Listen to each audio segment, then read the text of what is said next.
कोई भी सपना साकार करने के लिए सबसे जरूरी है सही कोच का होना।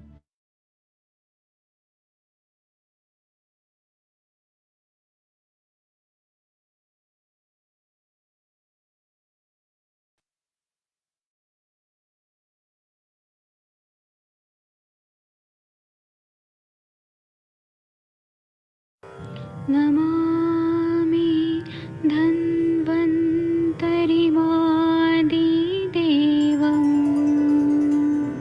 सुरासुरैः वन्दितपादपद्मं लोके जरामृत्युनाशं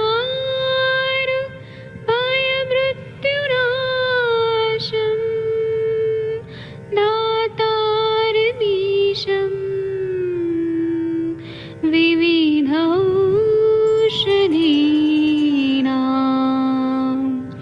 शङ्खं चक्रं जलौकां दधतं मृतघटं चारुतोर्भिश्चतुर्भिः सूक्ष्मस्वच्छादिरुद्यं शुकपरिविलसन् मौलिमं भोजनेत्रं कालाम्बोदोज्ज्वलाङ्गं कटितटविलसत् चारुपीताम्बराढ्यं वन्दे धन्वन्तरिं निखिलगदमिव प्रौढदावाग्निनीलम्।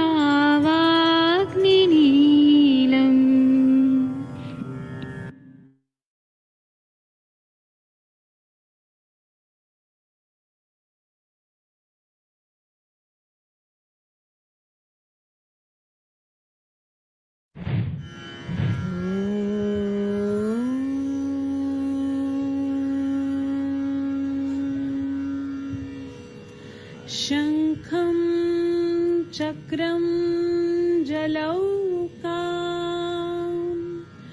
दधतमृतं घटं चारुदौर्भिश्चतुर्भिः सूक्ष्मं स्वच्छातिरुद्यं शुकपरिविलसनम् मौलिमम्बोजनेत्रं कालाम्बोद्योज्ज्वलाङ्गं कटितटविलसश्च चारुपीताम्बराढ्यं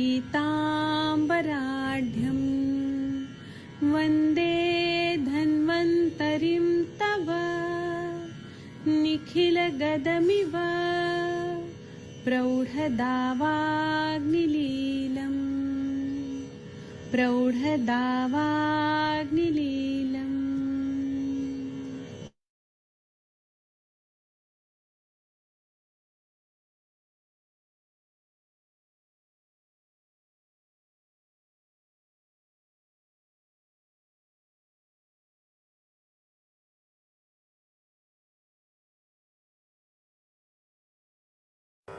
नमामि धन्वन्तरिमादिदेवं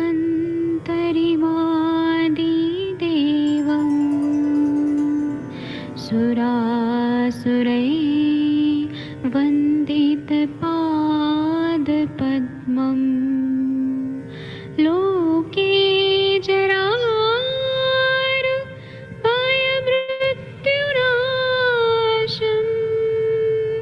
दातारमीशं विविधौषधीनां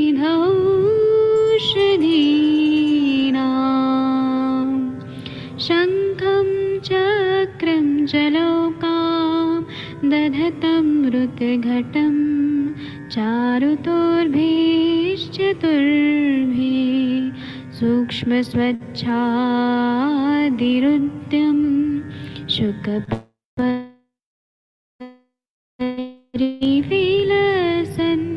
मौलिमं भोजनेत्रं कालाम्बोदोज्ज्वलाङ्गं कटितटविलसन्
नमस्कार, आयुष दर्पण डिजिटल ऐप के प्लेटफॉर्म पर आपका स्वागत है। ये छोटा प्रमोशनल वीडियो आज हमने उन यूज़र्स के लिए बनाया है जो ये जानना चाहते हैं कि आयुष दर्पण ऐप का इस्तेमाल किस तरह से किया जाए। इसके लिए आपको सबसे पहले अपने फ़ोन में प्ले स्टोर में जाना है। प्ले स्टोर में जाकर सर्च बार में आप टाइप करें आयुष दर्पण डिजिटल और सर्च करें। सर्च करने पर आपको ऐप की लिस्ट में आयुष दर्पण डिजिटल ऐप मिलेगा, आप इसे डाउनलोड कर लें। क्योंकि मेरे फ़ोन में ये ऐप पहले से डाउनलोडेड है, इसलिए मैं इसे ओपन करती हूँ। ऐप ओपन होने पर आपको लॉगिन सेटअप मिलता है, जहाँ पर आपको लॉगिन करना होता है। आप अपना फ़ोन नंबर डालकर यहाँ पर लॉगिन कर सकते हैं। लॉगिन करने पर यहाँ पर OTP प्राप्त होता है और आपका वेरिफिकेशन होता है। लॉगिन के समय पर आपको वहाँ पर ऑप्शन मिलता है कि आप एज अ पेरेंट लॉगिन करना चाहते हैं या एज अ स्टूडेंट। तो वहाँ पर ये ध्यान रखिए कि आपको एज अ स्टूडेंट लॉगिन करना है। साथ ही अगर आप आईफोन या iOS यूज़र हैं तो आप सबसे पहले प्ले स्टोर में जाकर माई इंस्टीट्यूशन ऐप डाउनलोड करें और उसके बाद आपको ऑर्गेनाइजेशन कोड मिलता है आयुष दर्पण डिजिटल का TYNVU, all letters are in capital.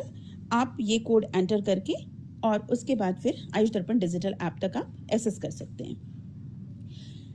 अब आपके सामने आयुष दर्पण डिजिटल का विंडो खुला हुआ है। इसमें आपको कई ऑप्शंस मिलते हैं। अगर आप हमारे इस ऐप में आयुष दर्पण डिजिटल में आकर आप कोर्सेज परचेस करना चाहते हैं तो इसके लिए आप स्टोर में जाएं। स्टोर में जाने पर आपको हमारे कोर्सेज की लिस्ट मिल जाती है।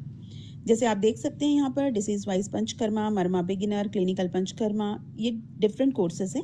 आप व्यू ऑल कोर्सेज करके सारे कोर्सेज की लिस्ट आप देख सकते हैं। इसमें जैसे अगर आप कोर्स परचेस करना चाहते हैं हमारा डिसीज वाइज पंचकर्मा, आप कोर्स पर क्लिक करें। कोर्स पर क्लिक करने पर ये इसमें आपको कोर्सेज की डिटेल आपको मिल जाती हैं, कितने लेक्चर्स हैं, क्या हैं। अगर आपको कोर्स पसंद आता है तो आप इसे लाइक भी कर सकते हैं। और इसमें आपको 12 वीडियोस हैं। अब इसमें आपको अभी ऑफर है इस पर, जिसमें आपको डिस्काउंट भी मिलता है। तो यहाँ पर कूपन कोड अवेलेबल है, आप कूपन कोड देखें, कूपन कोड सेलेक्ट करें और इसे अप्लाई करें। आपका कूपन कोड अप्लाई हो गया है। अब आप इसे बाय नाउ कर सकते हैं। इसमें आपने अपना स्टेट सेलेक्ट करना है, जैसे मैं उत्तराखंड सेलेक्ट करती हूँ। अब आप प्रोसीड टू पेमेंट करिए।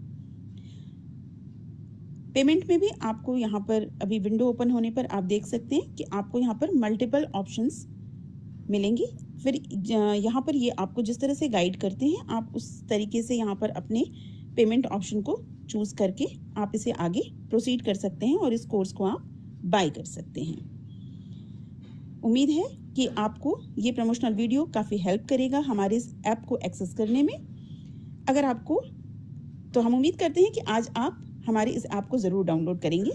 Thank you.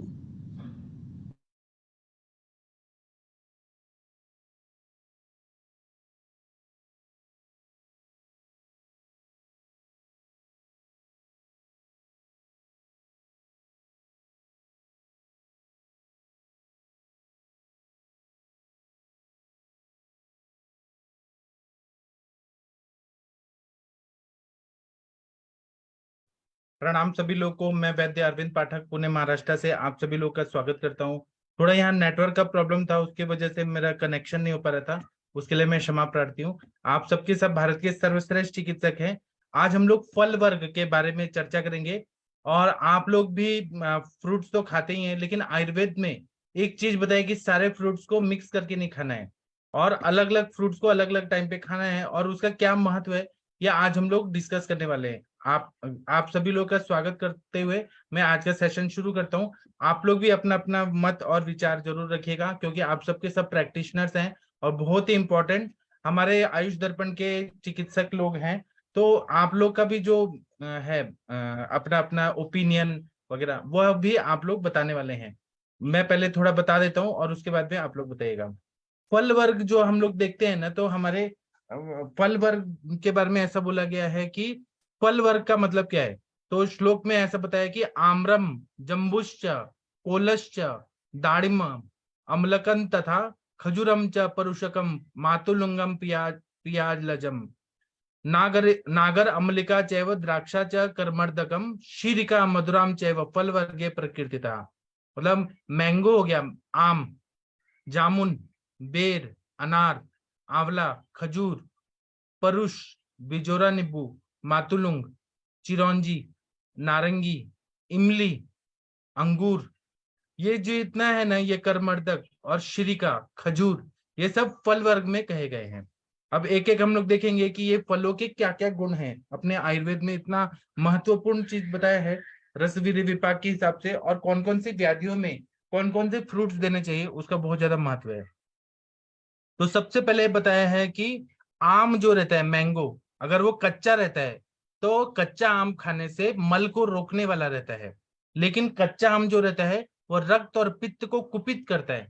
अगर आप चटनी में थोड़ा आम का चटनी बना के खा रहे हैं या आम का अचार खा रहे हैं, वो कम मात्रा में खा रहे हैं तो ठीक है, लेकिन आप अगर कच्चा आम का फल ज्यादा खा रहे हैं तो वह रक्त पित्त को दूषित करेगा और रक्त पित्त व्याधि कर देगा, और यह रक्तपित्त प्रकोप कहा गया है। लेकिन पका हुआ जो मैंगो है, पका हुआ आम का फल है, वो मीठा है, मधुर है, अम्ल है, थोड़ा भेदन कारक है, और पित्त की सारी बीमारियों को दूर करता है। मतलब हाइपर एसिडिटी के पेशेंट आ रहे हैं ना, तो आप उनको आम रस खाने को बोलिए या मैंगो खाने के लिए बोलिए, तो यह बहुत ही श्रेष्ठ बताया गया है।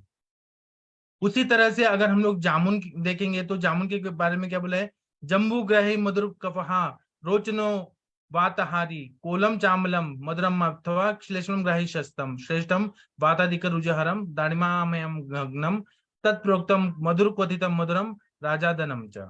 इसका मतलब यह है कि जामुन जो है वह ग्राही है, लूज मोशन की बीमारी है, अल्सरेटिव कोलाइटिस है, क्रॉन्स डिजीज है, और या फिर पक्वाशयगत वात है, उसमें यह ग्राही कार्य करता है।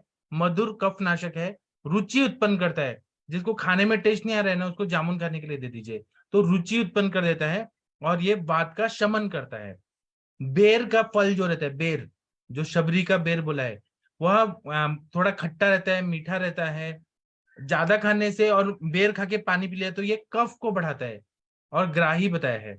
उसी तरह से अनार, अनार जो है पोमेग्रेनेट, उसके बारे में इतना तारीफ किया गया है आयुर्वेद में कि वात की सारी बीमारियों को दूर करता है। फिर अनार जो है, दाड़िम, यह रक्त को बढ़ाता है, रस धातु को अच्छा करता है, और ये श्रेष्ठ रोग नाशक है। हर बीमारी में आप अनार का सेवन करा सकते हैं, डायबिटिक पेशेंट को भी आप अनार का सेवन करा सकते हैं। उसी तरह से बोला है कि और भी बहुत सारे फल हैं, तो जैसे कि फालसा, करहा, पिलू, चिरौंजी, कटेली, करौंदा, ये सब प्रमेह नाशक है, पित्त नाशक है, और सभी संधियों के वात को नष्ट करते हैं। उसके बाद में है कि नींबू, नींबू का वर्णन क्या बताया अपने ग्रंथों में, निम्बुकम कृमि समूह नाशनम तीक्ष्णम उष्णम उदर ग्रहापहम वात पित्त कफ शूलिनम हितम नष्ट धातु अग्नि रोचन रुचि शोधनम परम त्रिदोष सद्यो ज्वर पीड़ितानाम दोषाशितानाम च रुग स्त्रवज्वलानाम मलग्रह बद्ध गुदेव हितम च विसुचिकाय मुनियो वदंती। मतलब नींबू जो है इतना बढ़िया बताया है अपने आयुर्वेद में कि कृमि के समूह का नाशक करता है। मतलब पेट में रिंग वर्म हुआ, राउंड वर्म हुआ, कितने भी वर्म्स हुए, कृमि हुए, जो जो कृमि हमें दिखते हैं, जो नहीं भी दिखते हैं, उनको नींबू का सेवन कराने से कृमि मर जाते हैं। यह तीक्ष्ण और उष्ण रहता है, और ये कब्जियत, मतलब जिसको कॉन्स्टिपेशन है, विबंध है, उसको ये दूर कर देता है। और यह जिसको पेट दर्द हो रहा है, उदर शूल हो रहा है, वात से, पित्त से, कफ से, सभी उदर शूल के रोगी के लिए नींबू सर्वश्रेष्ठ बताया है। और यह क्या करता है, रुचि को उत्पन्न कर देता है। नष्ट धातु जो है, जो धातु नष्ट हो रहे हैं, उनमें भी नींबू का सेवन अगर कराया जाए तो वह शोधन करके बल बढ़ाने के लिए बहुत ज्यादा उपयोगी रहता है, क्योंकि यह अग्नि को प्रदीप्त कर देता है। और बहुत सारे मुनियों ने ऐसा बोला है कि यह त्रिदोष नाशक है। जो सद्य ज्वर से पीड़ित हैं उनके लिए, मतलब जिनको तुरंत ही फीवर है, एक्यूट फीवर, उसके लिए लाभप्रद है। फिर उसके बाद में अतिसार वालों के लिए नींबू पानी हम लोग देते हैं, एलोपैथी में इलेक्ट्रोलाइट्स को बैलेंस करने के लिए नमक पानी नींबू का घोल देते हैं। तो नींबू सर्वश्रेष्ठ बताया है। और जिसको कॉन्स्टिपेशन का प्रॉब्लम है, जिसको गुदा रोग है, विसूचिका है, कॉलरा जैसी बीमारी, सूचीवर वेदना हो के लूज मोशन हो रहा है, उसके लिए नींबू सबसे बढ़िया बताया है। ठीक है। उसके बाद में नारंगी का गुण, और ये भी ऐसा है कि अम्ल रस का अति सेवन नहीं होना चाहिए। हम लोगों ने जब रस भेदी अध्याय पढ़ा है तो हर चीज का एक ऐसा बताया, लिमिट बताया कि कोई भी चीज हम हिसाब से लें तो कोई भी व्याधि नहीं होती है। नहीं तो आप रोज सुबह शाम नींबू नींबू नींबू खाएंगे तो इनफर्टिलिटी भी कर देगा, रक्त पित्त भी कर देगा। अति अम्ल सेवन से पित्त का वर्धन होता है। जितना हिसाब से जरूरी है वो करने से इसका हमें गुणधर्म मतलब फायदा मिलता है। उसी तरह से मौसमी या नारंगी जो बोलते हैं, या ऐसे बोला है नारंगम स्वादु गुणोपपन्नम संदीपनम रोचकम अर्शशाम च त्रिदोष हृदशूल कृमिग निहंती मंदाग्निकाश श्वसनापहारी। मतलब नारंगी का फल या मौसमी जो बोलते हैं, यह मीठा है, मधुर गुण वाला है, दीपन रुचिकारक है। अर्श व्याधि जिसको बवासीर का प्रॉब्लम है उसके लिए, क्योंकि उसमें फाइबर्स होते हैं, तो अपने ऋषि मुनि लोगों को मालूम था कि अगर नारंगी का फल खिलाएंगे तो उनको कॉन्स्टिपेशन नहीं होगा और कभी बवासीर नहीं होगा। त्रिदोष नाशक है, शूल और कृमि नाशक है, मंदाग्नि को दूर करता है और कास और श्वास नाशक है। इसके बाद में बोला है इमली का गुण। इमली का बारे में कितना बढ़िया बता रहे हैं कि अमली फलम चालम पक्वशीलम तद श्रम पित्ताम करम विदाही वातामय शूल गदे प्रशस्तम पक्वम तथा शीत गुणोपपन्नम। मतलब खट्टा इमली का फल जो होता है वह ज्यादा खाने से रक्त पित्त करता है, लेकिन थोड़ा खाने से क्या करता है, अपक्व इमली ऐसा बोल रहे हैं कि वो विदाही होता है। ठीक है। और पका हुआ इमली जो है वह वात रोग में और शूल रोग में सबसे अच्छा बताया है। और ये इमली जो होता है शीतल है, तो इमली खाना चाहिए। जिसको पेट दर्द है या जॉइंट पेन है उनको इमली अलाउ है, लेकिन कच्चा इमली नहीं खाना चाहिए, उन्हें तो वह बहुत सारे विदाह वगैरह उत्पन्न करेगा, रक्त पित्त करेगा और अम्ल पित्त की बहुत सारी, अम्ल पित्त और पित्त की सारी बीमारियां उत्पन्न कर देता है। फिर उसके बाद में बताया द्राक्षा या ग्रेप्स, इसको दाख ऐसे बोला, या द्राक्षा फल। द्राक्षा फलम मधुरम अम्ल कषाय युक्तम शारिण पित्त मरुतम कफहारी शीघ्रम श्रेष्ठम निहंती रुद्रामय दाह शोष मूर्छा ज्वर श्वसन कास विनाशकारी। मतलब ये बोल रहे हैं कि अंगूर जो रहता है, ग्रेप्स, वो मधुर अम्ल कषाय रस होता है और इसमें थोड़ा क्षारीय तत्व भी रहता है, तो ये शीघ्र ही पित्त को नष्ट करता है, क्योंकि पित्त जो रहता है अम्ल धर्मी रहता है और ये क्षार होता है अंगूर, तो यह पित्त को शमन करता है, वात कफ को भी नष्ट करता है और खून की जितनी भी बीमारियां हैं, जिसका रक्तक्षय हुआ है, रक्त दुष्टि है, उसको मनुका या किशमिश देने से सारे रुधिर के सारे विकार दूर होते हैं। दाह शोष मूर्छा ज्वर काश श्वास सब ठीक होता है, क्योंकि ये वायु का अनुलोमन भी करता है। अगर आप मनुका खाएंगे या द्राक्षा खाएंगे ना, पेट अच्छे से साफ हो जाता है। तो ये इतना श्वास काश में बढ़िया बताया है। अब इसके बाद आता है कोकोनट, नारियल। नारिकेलम सुमधुरम गुरु स्निग्धम च शीतलम हृदय संब्रहणम बस्ती शोधनम रक्त पित्तनुत विष्टम्भी पक्वम मतिमन्न पक्वम कफ वातलम बृहणम शीतलम वृश्यम नारिकेल फलम विदुहु। मतलब नारियल जो रहता है वह मधुर गुरु स्निग्ध शीतल रहता है, हृदय रहता है, हार्ट के लिए सबसे बेस्ट दवाई है, क्योंकि उसमें पोटेशियम रहता है और हमारे इसमें पोटेशियम चैनल्स रहते हैं। उसको ये जहाँ पे पोटेशियम की कमी हो रही है तो वो डिपोलराइजेशन का जो रहता है ना कॉन्सेप्ट मॉडर्न का, उसमें हम लोग देते हैं, जहाँ पे मतलब पोटेशियम की कमी होने से बहुत सारे कॉम्प्लिकेशंस होते हैं, तो वहां पे नारियल पानी देते हैं। ये बृहण करता है, बस्ती का शोधक है, जिसको किडनी स्टोन का प्रॉब्लम है तो यह देने से किडनी को एकदम फिल्टर कर देता है, रक्त पित्त को दूर करता है, कॉन्स्टिपेशन विषतंभ को भी दूर कर देता है। और नारियल जो होता है वो वृक्ष बताया, शुक्र धातु को अच्छा करता है, एंजियोस्पर्मिया ओलिगोस्पर्मिया में इसको दे सकते हैं, बृहण करता है, शीतल है। ठीक है। इसके बाद आता है केला, बनाना। बनाना के बारे में बोल रहे हैं कि हृदय मनोज्ञम कफ वृद्धिकारी शांतम च संतर्पण में व बल्यम रक्तम सपित्तम श्वसनम च दाहम रंभा फलम, इसको रंभा फल बोला है। हंति सदा नराणाम अब अपक्वम संग्रह च शीतलम च कषायकम वात कफम करोति विष्टम्भी बल्यम गुरुम दुर्जरम अरण्य आरंभा फल मेव तद्वत। मतलब केले का फल जो है वो हृदय है, हार्ट के लिए सबसे अच्छा है केले का फल, मन को अच्छा लगने वाला है, सुंदर है, कफ की वृद्धि करने वाला है। जिसको कफ का प्रॉब्लम है उसको केला मत खिलाइए। और ये संतर्पक है, संतर्पक मतलब जहाँ पे अपतर्पण हो गया, बहुत ज्यादा वेट लॉस वगैरह हो गया, वहां पे संतर्पण करना है तो यह केला खिलाने से बहुत अच्छा फायदा होता है। शांति कारक, मन को शांति करता है। बल कारक, बल को बढ़ाता है। मनुष्य के रक्त पित्त श्वास दाह को नष्ट करता है और कच्चा फल जो रहता है केले का वो संग्राही रहता है, लूज मोशन में देते हैं, शीतल कशैला रहता है, और यह ज्यादा खाने से वात और कफ कारक रहता है, विष्टम्भी भी रहता है, बल्य गुरु और दुर्जर होता है। इसलिए कच्चा फल को ज्यादा नहीं खाना चाहिए, हिसाब से खाना चाहिए। लेकिन और ऐसा बोल रहे हैं कि जंगली केले का फल जो रहता है वह तो बहुत ही श्रेष्ठ बताया, जंगल में जो केला रहता है वह तो बहुत ही अच्छा संतर्पक और बलकारक होता है, और बड़ा बड़ा केला जंगल वाला बहुत अच्छा बताया। इसी तरह से कपित्थ बताया, कपित्थ कैथ, कपित्त कामलम मधुरम कषायम विशदम गुरु कषाय कासातिस्तार हृदय सर्दी कफामयापहम। मतलब कपित्त जो रहता है वह अम्ल मधुर कषाय रहता है, ये कास अतिसार हृदरोग वमन और कफजन्य विकारों में बहुत अच्छा काम करता है। इसी तरह से छुहाड़ा जो रहता है, खजूर का सूखा छुहारा, अपक्वम खरजूर फलम त्रिदोष शमनम मतम पक्व में हितम शेषम त्रिदोष शमनम परम। इसका मतलब है कि बिना पका हुआ छुहारा होता है वो त्रिदोष शामक होता है, पका हुआ हितकारक होता है और वह भी त्रिदोष शामक होता है। मतलब खजूर जो रहता है, इस्लाम में भी खजूर का कितना ज्यादा महत्व है कि जब भी आपको रोजा तोड़ना है और जो लोग हज करने भी जाते हैं वहां पे खजूर खिलाया जाता है ना। तो ये कितना बढ़िया है, आयुर्वेद में इसके बारे में बहुत ऐसा बोला है कि त्रिदोष शामक होता है, ब्रीहण करता है, संतर्पण करता है, मन को अच्छा लगने वाला रहता है। इसके बाद में सुपारी, सुपारी जो है कषाय मधुरम भेदी पुगम पित्त कफापहम, पुग फल बोला है इसको। सुपारी कषाय मधुर भेदन कारक पित्त कफ नाशक होता है। उसके बाद में पान का पत्ता बताए, यहाँ पे तांबुल से रिलेटेड सब चीज बता रहे हैं कि पान का पत्ता होता है हृदय होता है, हार्ट के लिए अच्छा होता है, सुगंधी होता है, कफ वात नाशक होता है। जो खदीर होता है, कत्था, कत्था जो हम पान में डाल के खाते हैं वो पित्त कफ नाशक होता है, कंठ के लिए हितकर होता है, कुष्ठ नाशक होता है, तो इसलिए कत्था का सेवन पान में किया जाता है। चूना, चूना का गुण होता है कि तीक्ष्ण होता है, पित्त हारक होता है, और यह कफ और वात को जीतता है। और जब पान के पत्ते के साथ खाते हैं तो ये मुख का विरसता को नष्ट करता है, दांतों को स्थिर करता है। चूना जो है वह दांतों को बल देता है।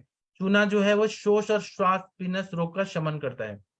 फिर उसके बाद में बोल रहे हैं कि कत्था और कपूर से जो ये पान का पत्ता खाया जाता है जिसमें कपूर डाला है और कत्था मतलब खदीर डाला है, तो यह बहुत सारे मुख रोगों को दूर करता है, स्वर और कांति को बढ़ाता है, कंठ है रुचिकारक है, और उर के लिए बहुत अच्छा ये बताया गया है। लेकिन इसमें तंबाकू के बारे में नहीं बोला है कि आप पान में कुछ ऐसे जर्दा वगैरह डाल के खा रहे हैं, ऐसा नहीं बोला है। आपको खाना है पान का पत्ता तो आपको कपूर डालना है और कत्था डालना है, खदीर डालना है। इसके बाद में और भी फल है लेकिन वो कुछ अलग अलग नाम है, फालसा करहा। तो आप लोग बताइए अब आप लोग का क्या एक्सपीरियंस है। शशि मैम आप कुछ बोलना चाहेंगी फ्रूट्स के बारे में। डॉक्टर शशि तिवारी मैम अगर आप 1 मिनट में अनम्यूट करने का ऑप्शन देता हूँ, 1 मिनट रुकिए।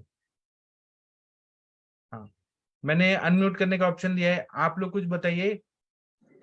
हाँ जी सर, गुड इवनिंग सर। जी हाँ जी सर, बहुत अच्छा टॉपिक बताया, क्योंकि कई बार सवाल लोग पूछते हैं ना। अभी 2 दिन 3 दिन पहले ही मैम ने डाला था कि फ्रूट्स किस टाइम खाना चाहिए या दूध किस टाइम पीना चाहिए, इस तरह की चीजें रहती हैं। या फ्रूट्स को लेकर के जो आजकल कल्चर चली है, लोग फ्रूट चाट बना लेते हैं, मतलब उसमें ढेर सारे फ्रूट भी मिक्स कर लेते हैं, उसमें सॉल्ट भी डाल लेते हैं, उसमें कई बार पेपर भी डाल लेते हैं, कुछ लोग उसमें कर्ड भी ऐड कर लेते हैं, और आजकल और बढ़िया चला सर उसमें मेयोनीज वोनीज और क्रीम वगैरह भी सारी चीजें ऐड कर लेते हैं। तो उस तरीके से सारी चीजें खराब हो जाती हैं। तो फ्रूट्स को हमेशा अकेले खाना चाहिए। जैसे मैं हमेशा फेवर करती हूँ कि citrus fruits low, seasonal and regional हो, तो उसका अल्कलाइन इफेक्ट होता है। जैसे अभी आप पढ़ा रहे थे, आम वगैरह सारी चीजें हैं।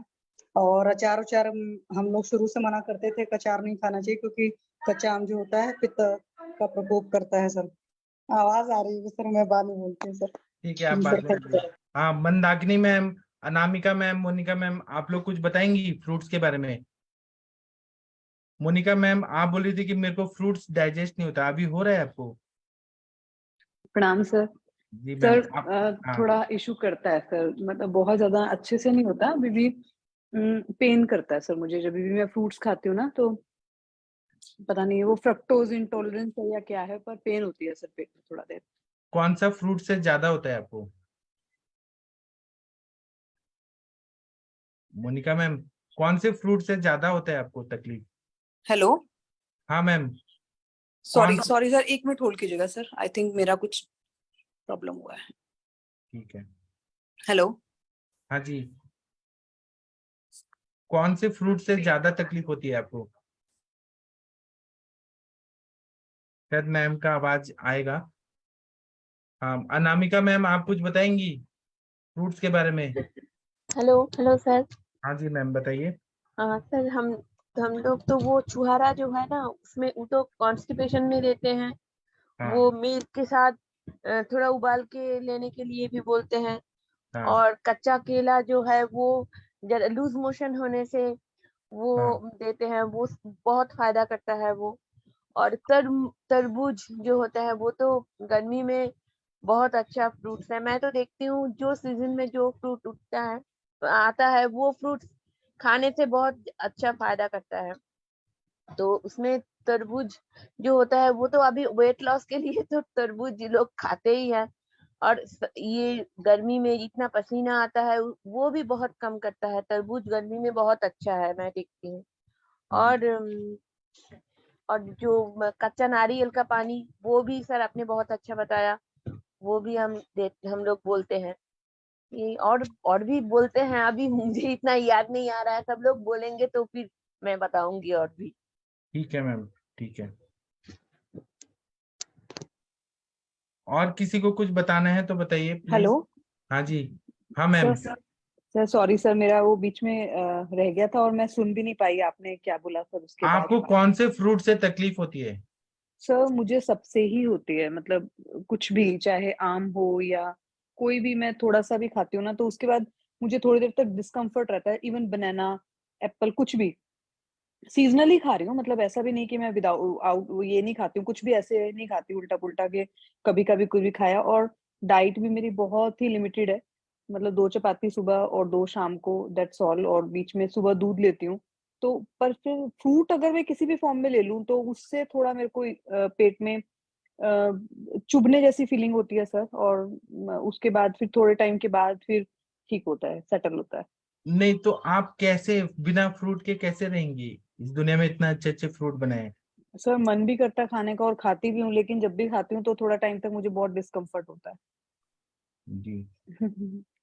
सर एक चीज और सर, ये सुपारी के लिए बोल रहे थे, तो सुपारी के लिए हमने पढ़ा था ना, विकाशी होती है सुपारी। वो हाँ, जॉइंट्स सभी तक जाती है जॉइंट्स को हाँ लूज कर देती है। तो ज्यादा इसमें मात्रा सर में।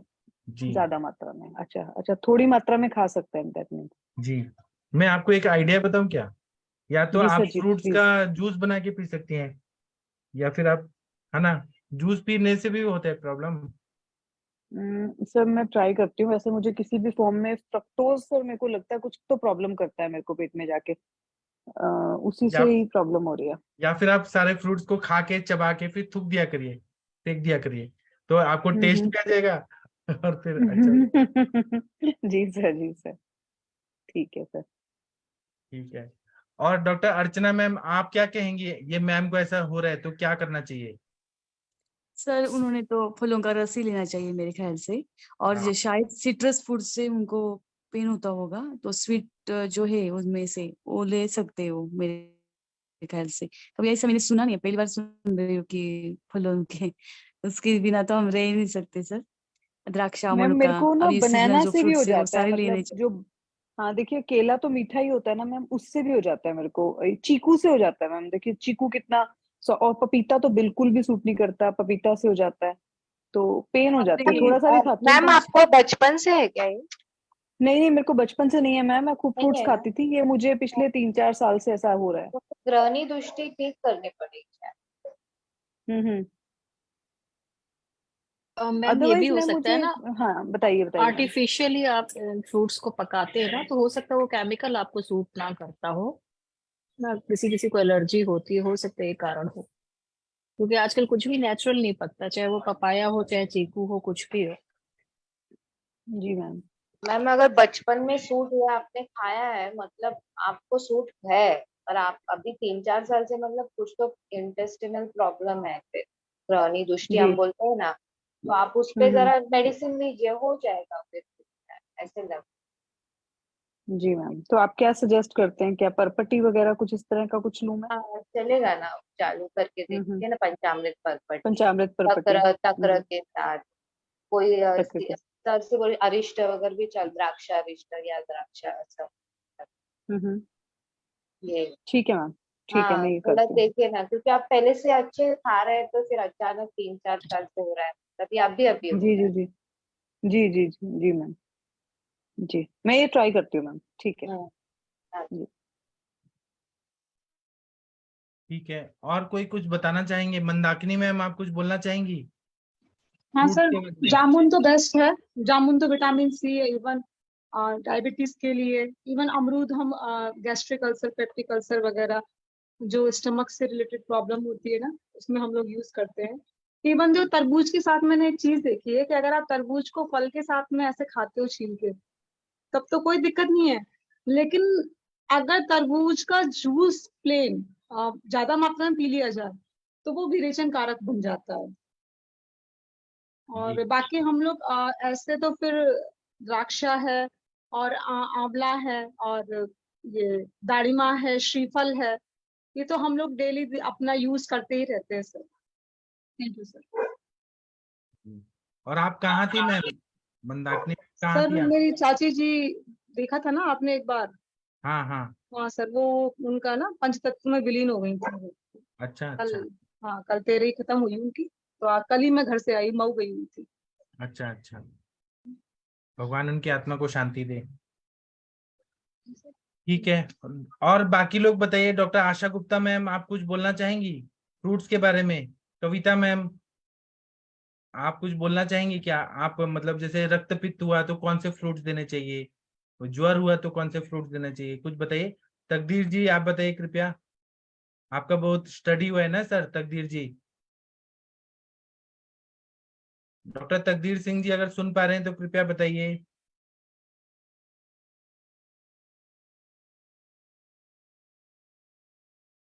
बेल का हेलो। शरबत, हाँ जी बताइए।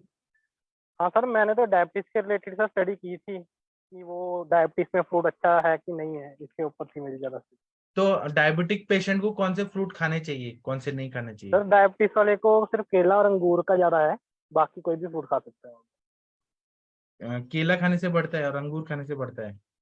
जी, क्योंकि उसमें फाइबर्स की लेयर नहीं होती दोनों में, बाकी फ्रूट्स में फाइबर्स की लेयर होती है, तो फाइबर की वजह से फ्रूट जल्दी बढ़ता नहीं है। लेकिन ये है कि डायबिटीज वालों को बिना नमक लगाए खाना चाहिए और बड़े बड़े पीस करके खाना चाहिए, छोटे छोटे पीस नहीं करने चाहिए। जितने बड़े पीस होंगे फ्रूट के उतना अच्छा है। अच्छा ठीक है, बहुत अच्छा बताया आपने सर। और डायरेक्ट ड्रॉ फ्रूट ही खाना चाहिए उसको, कि कोई प्रोसेस नहीं करना चाहिए कि स्मूदी बना लें या फिर जूस निकाल लें। सीधा फ्रूट ही खाएं फिर ही अच्छा है, अगर वैसे करते हैं फिर वो बुरा है सेहत के लिए। क्यों, अगर वैसे खाएंगे तो क्या बीमारी हो जाएगा? सर उसमें क्या होता है, वो फाइबर्स की लेयर जो होती है ना, हाँ वो डिस्ट्रॉय हो जाती है, तो सीधा वो ब्लड में जाकर ना पेट में जाकर ग्लूकोज लेवल बढ़ाना जल्दी शुरू कर देता है जल्दी। लेकिन अगर फाइबर की लेयर डिस्ट्रॉय ना हो तो फिर वो इतनी जल्दी ग्लाइसेमिक इंडेक्स का कम हो जाता है फ्रूट का, और वो आधा फ्रूट तो हमारे ब्लड के अंदर शुगर के लेवल बढ़ाता है, और आधा जो फ्रूट होता है जो इंटेस्टाइन में चला जाता है जब, तो वहां पर फिर वो बैक्टीरिया खाता है, हमारी ब्लड में नहीं आती उसकी शुगर। जी जो ठीक है। हमारा माइक्रोफ्लोरा होता है ना पेट इंटेस्टाइन के अंदर, जी वो आधा डाइजेस्ट करता है। फिर अगर फ्रूट ड्रॉ फॉर्म में खाए तो फिर वो फिर शुगर नहीं बढ़ाता, क्योंकि वो बैक्टीरिया खा रहा होता है उसकी शुगर, जी हमारी बॉडी में कंज्यूम करती है। जी ठीक है। डॉक्टर अजय कात्यायन जी, आप कुछ बताना चाहेंगे फ्रूट्स के बारे में? डॉक्टर अजय जी कुछ बोलिए कृपया। किसी को कुछ बोलना है? Doctor Gangwar sir? नहीं चर्चा फिर से मैं नहीं। ठीक है, कोई बात नहीं। गंगवार सर आप कुछ बोलना चाहते हैं? कविता मैम कुछ बोलना है तो बोलिए, फ्रूट्स से रिलेटेड कुछ बातें। अगर नहीं बोलना चाहते तो मैं सेशन बंद करता हूँ। अब हम लोग 8:15 पे मिलेंगे, तब तक के लिए थैंक यू, प्रणाम सभी लोगों को, प्रणाम।